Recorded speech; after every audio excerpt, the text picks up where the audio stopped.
who face eternity easily forget what a lifetime means, what an ending means. You know it doesn't have to be this way. No, Kunavang, it does. They need me.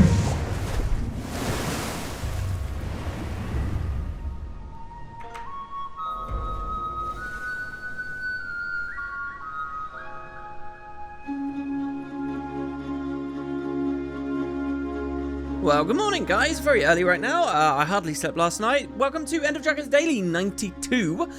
Today we're going to be talking once more about this first screenshot of Cantha, our first appearance of what this area of the world looks like in Engine, and follow up on some other comments and areas of discussion that really I wanted to get to yesterday, but we ended up running out of time. Also, let's open up. I've got a bit of an announcement here, actually. It's an announcement very much tied to this show. End of Dragons Daily is going away for a week. Hooray, an actually scheduled break for once. Yeah, I'm pulling this show. I think that once we've done the Cantha screenshot, it's kind of a nice time for a break because we're totally caught up with all the news. We'll be on the calm before the storm of the stream and still have plenty of time when we come back to discuss all the goodies before the stream itself actually lands. So yeah, I only want to pull it for 1 week, but I have a good reason, and hopefully a reason that you guys are excited about. I want to replace it with another series that's going to feel quite a lot like End of Dragons Daily. I want to focus on that for that week. That's going to be like our regular content. If it does well, I'll continue doing it long term and probably juggle it with End of Dragons Daily. But don't worry, this will be back. We will get to the Fabled episode 100, and you know, with the delay of the announcement, we're going to be getting a lot further than that too. So what's the new concept then? Well, it's something I haven't engaged with for far too long, and it's basically going to be very similar to this, but aimed more at newer players. So let's take stock what's going on with the channel at the moment. Well, look, I like End of Dragons Daily a lot. I like it because it's bite-sized. I like it because of the community back and forth, and we can be conversational. We can really dig into a lot of topics. But the thing with this show is, and really it's the bread and butter of most of what I'm doing at the moment, it's very veteran heavy. You know, I do think it's a bit impenetrable for people who are just getting into Guild Wars 2. I remember on the early episodes of End of Dragons Daily having quite a few comments of people saying, can you explain these topics a bit more?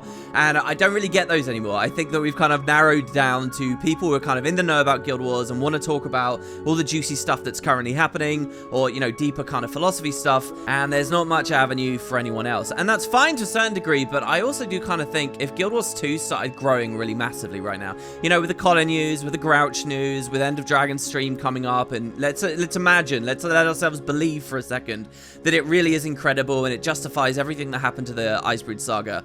If Guild Wars 2 started growing massively right now, growing in ways like Final Fantasy XIV is, I don't know how much we here would grow with it being purely around the veterans. You know, I want something that does appeal to any potential fresh blood. To that end, I do have things like I'm in the middle of editing the giant story Guild Wars 2 movie cut thing, but in the end, that's just going to be a ton of hours and one video that will come out. It's not like a bread and butter thing like End of Dragons Daily is. So here's the idea. Just like End of Dragons Daily, it's a back and forth series, but aimed at new players and their questions about getting into the product. It will double up basically as guides and tips and a resource for players to actually find a real home here instead of coming into Guild Wars 2, not being quite sure what's going on, getting lost and leaving.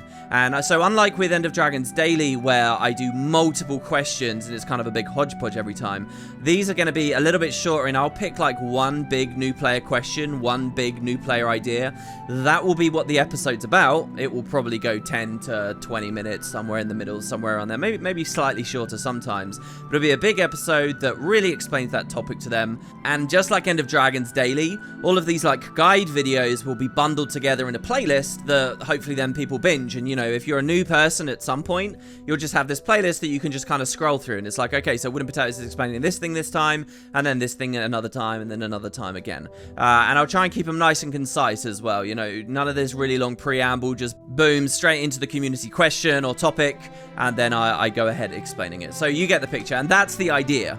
And so yeah, it's kind of a big hurrah and a start off, just so I can see whether it has legs and how much I enjoy it. I want to dedicate a week to it.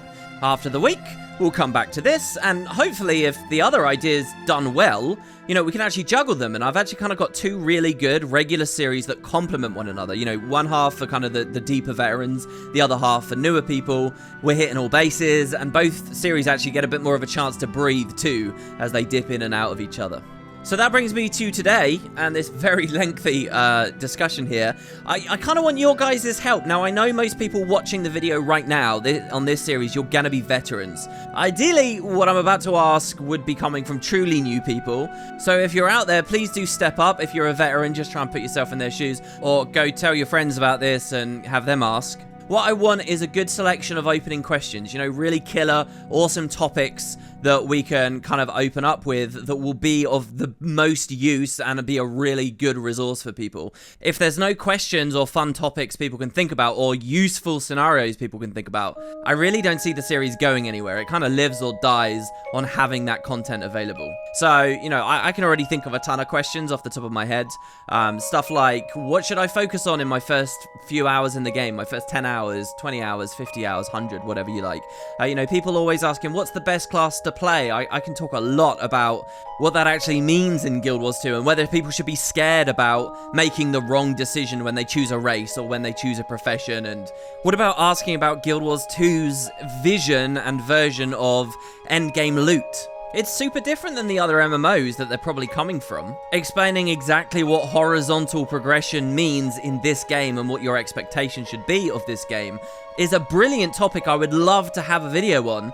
You know, even basic like tutorial stuff like what exactly is a break bar and should I care about it? I can explain that stuff. Does PvP matter? How do I get into PvP? What kind of gear do I need to raid with? What do I work on once I have ascended gear? Does achievement points matter? Should I be going for achievement points? What is the Berserker meta? You know, what are valid stats? Where should I be looking at with stuff like that?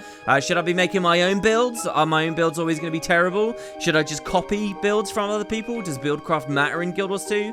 And you know, even like the really common questions we've always had, like how can I reach level 80 the fastest?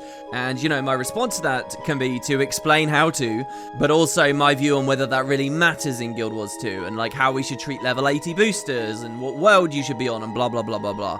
So that's the idea I really like. And you know, as I provide answers or as the game patches and changes, what I can actually just do is remove topics as they fall out of date, and we can kind of do an updated view as time goes by. I think it's a really, really good concept that can actually leverage some of the expertise I've got over these years in a meaningful way. You know, I really think people could ask me anything, and I can answer their questions about it. Well, except one thing, that would be World versus World Zerg content. Roaming, I'm fine. Zerging, I'm not. I know, guys, one day I'll round it out. So there you have it. Think about a topic, pose it to me as a question.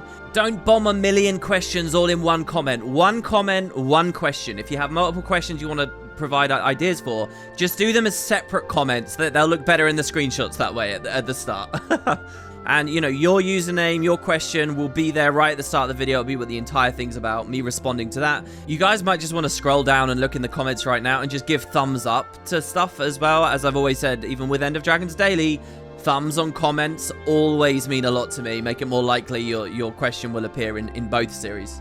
Once we actually have the initial questions rolling and there are actual new people around watching that series, you know, we can have much more authentic responses. And what I would really like to do, you know, we've been doing these polls with End of Dragons Daily. What I'd really like to do is like, I'll look through the comments at a bunch of things people have asked me, and then I can actually just pose them in a poll and say, okay, which video would you guys like? So the whole community can decide then, oh, this video, or this topic, or so on. And I can see which ones people think would actually be the most popular and would work out the best. See, I'd actually be using these YouTube features. So there you go. That's all my ideas. That's here at the start of End of Dragons Daily. Feel free to post those down below. I cannot believe we've already spent 10 minutes. Oh, no, hold on. That's just how my editing track bar's gone. Let's jump on into some of the topics that I missed out yesterday. Once again, just as a reminder, here's the Cantha screenshot on screen, our first image of the new expansion. And remember, as I mentioned in the previous part, turns out this is actually just a single frame that has been pulled from a trailer, the trailer which we will probably be watching at the live stream at the end of this month, 3.5 weeks away.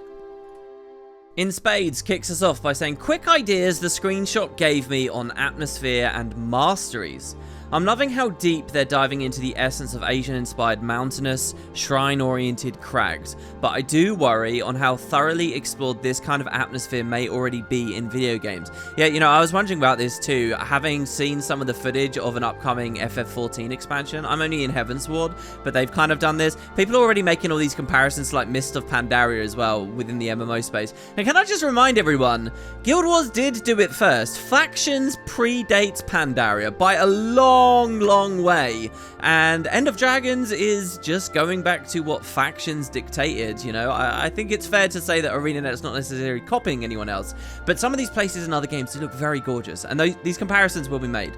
They say, I'm sure ArenaNet doesn't base what they do necessarily on how other games are doing environments. However, from the second you step out of Queensdale, and even there, ArenaNet maps have always done a good job at having unique assets to them that make you feel like you're in a new world. Centralized key features or a unique aesthetic permeating the area. And while I'm aware of there being a stone forest and the Jade Sea, I could see this absolutely gorgeous screenshot easily becoming a general landscape that can feel rote.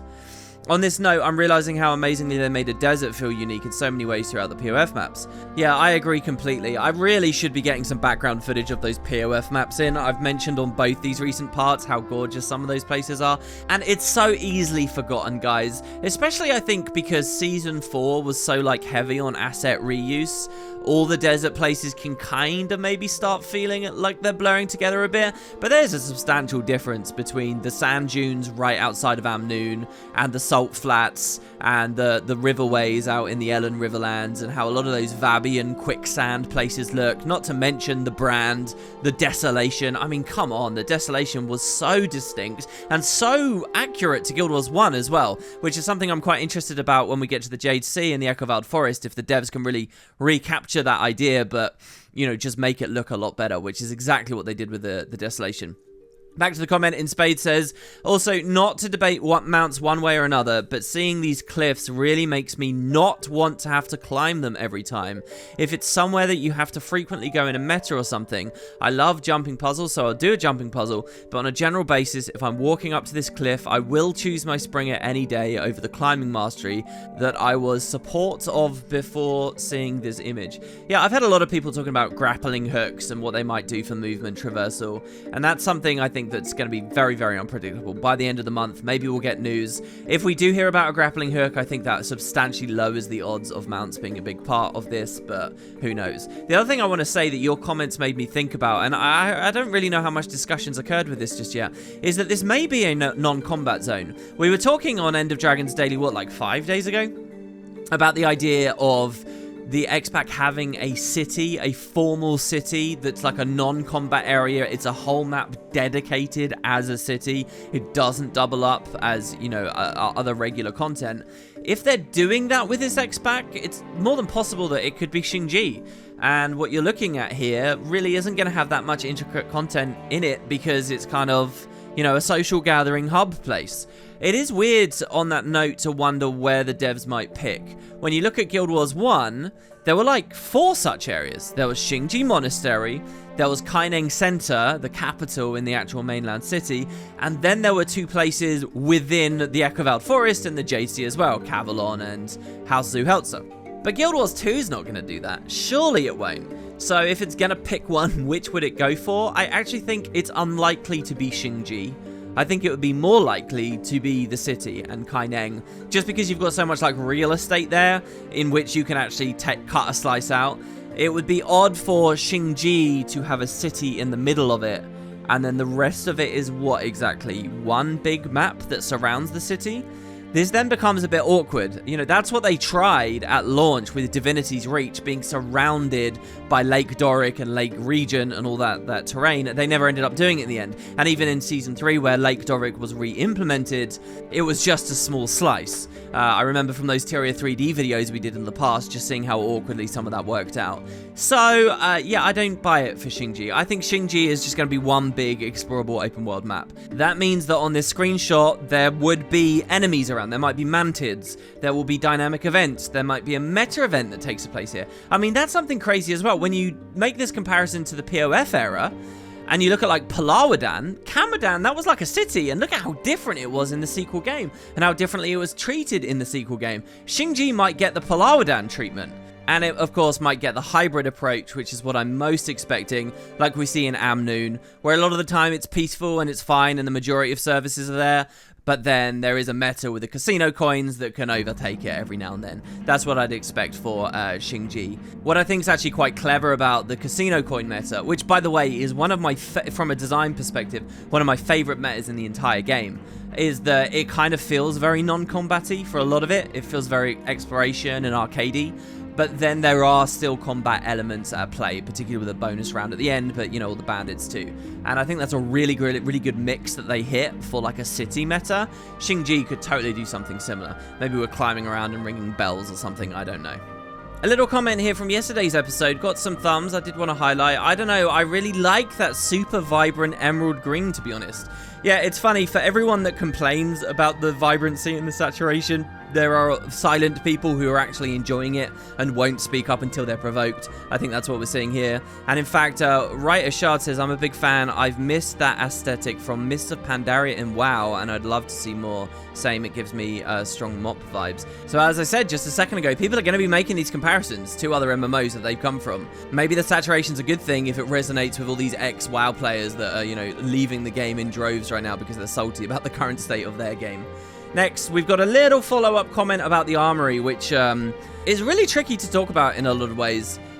Kuro Azrael is talking about kind of a big MMO topic that many of us have wrestled with, and Guild Wars 2 wrestles with all the time, but Guild Wars 2 has a very clear answer to it, and I want to be clear about that. I mentioned last time we were talking about the armory that I love the quality of life they've added, but it should be more accessible, because Guild Wars 2 isn't about thousands of hours of grind gates to access quality of life. Unlike other MMOs, it's not meant to be about the carrot on the stick. It's meant to be about a level playing field through which skill expression is what matters.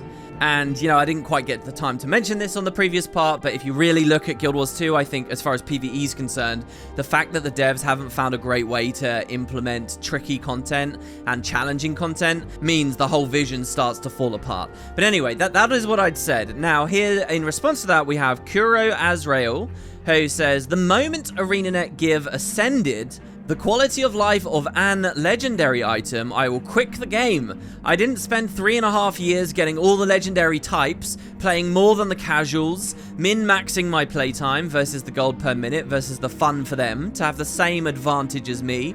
If do you want the quality, put the work for it, is like FF14 given Ultimata weapons to the players that logging 5 minutes per day. You want them? Put the work for it. Quoting Asmongold, a MMO should give you a sense of fulfillment, making you want to spend your time on it instead of wasting your time. Is like seeing in WoW someone with a cash mount. Who cares? When you see a rare drop from a mythic raid, now that's something. All you do is cry, because you don't want to put the work, the time. If you don't have it, then don't play an MMO. Well, look, I think fundamentally, ArenaNet are saying we want an MMO for people who don't have an abundance of time. Over the years, and I think through a lot of miscommunication, that has kind of warped into this thing where people think that Guild Wars is just meant to be a casual game. That's not true. They just wanted to respect people's time. A big part of Guild Wars, and what you should be celebrating about Guild Wars, is that it's not WoW, and it doesn't fit that mold, and quite deliberately so. You know, it's really funny to me, this sentence at the top saying, oh, I didn't spend 3.5 years grinding for all the legendaries for everyone else to have the same advantage. Well, yes, you did, because for 3.5 years, they did have the same advantage as you. I mean, they only slowly added this quality of life in. They only eventually added even them being account bound, but the attribute swapping and now this big bomb of stuff. You totally did grind for that stuff. And look, these are not mutually exclusive concepts either. All that stuff about an MMO should give you a sense of fulfillment and give you things to want. I totally agree with. I just believe, and I think once upon a time ArenaNet did too, that doesn't have to take the form of tangible quality of life benefits over other people. Economical benefits, because you can now bypass currencies and gold gates.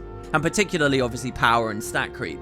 You know, it's not an easy discussion to have because there are a lot of things that have gone wrong with Guild Wars 2 that really muddy all of these philosophies and make them look intangible or impossible. And I would actually say the two biggest problems are these. First of all, yeah, that skill expression on a level playing field hasn't really manifested in any meaningful way in PvE. They managed to nail that for Guild Wars 1 with like the Domain of Anguish release, with the Eye of the North dungeons and so on. Guild Wars 2 never really found its place with that. The other thing, and I hate to bang the old drum about something everybody already knows, but it's actually the gem store. Selling cosmetic rewards does not work in a game where you want all the big rewards to be of a cosmetic nature. As soon as the cosmetic value of legendaries is contaminated by the fact people can just buy stuff that looks exactly as flashy for way less effort on the gem store. I mean, it's not even about the Gen 1 legendaries being on the TP necessarily, or the legendaries just come down to gold. Just the gem store in general undermines so much of that stuff.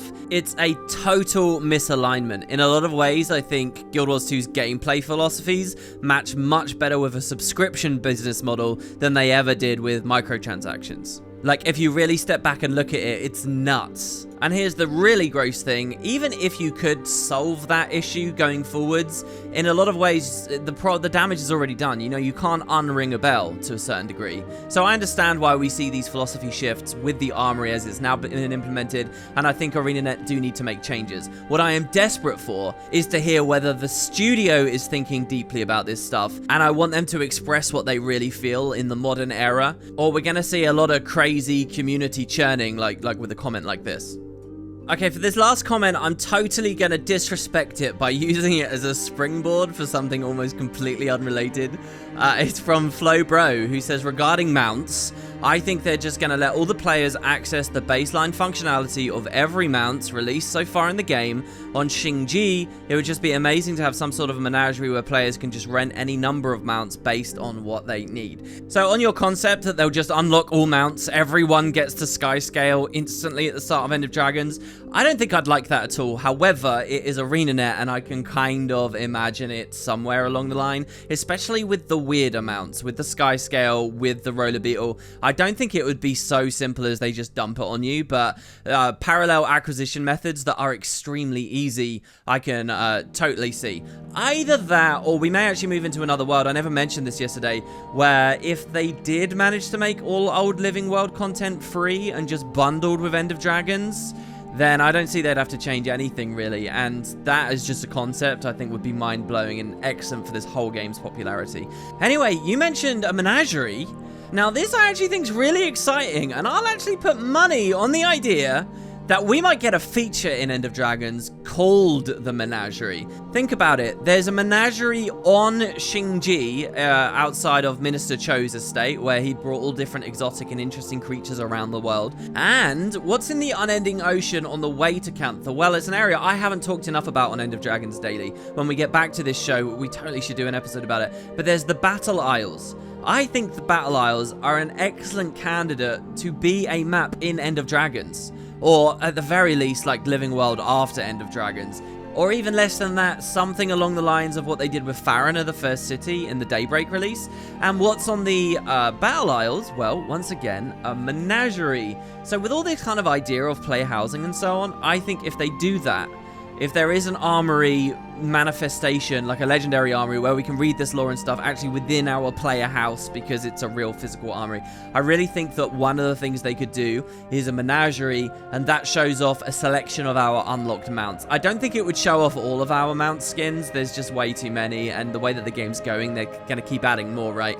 It would just get kind of crazy. But like a good selection where they roam around like a small area of countryside that you own and you have all these different pens, I think that could be brilliant. And these could maybe exist in player house areas. They could even be maybe a part of guild halls. I think it's the kind of feature that they might go for. Again, it's all contingent on if player housing is one of the big headliners. If they're not doing player housing, then, you know, if they're going completely all eggs in basket, say on playable Tengu or something else, fishing, then yeah, kill this whole idea. But if they do it, I think they'll go for a twofer, and you'll see this big idea of the menagerie. Maybe by the end of the month, we'll even see it. And yeah, I would expect something like that on Xingji. So there you have it, guys. That is End of Dragons Daily. Before a brief little break here, I hope you're excited about some of the stuff that I've got coming up.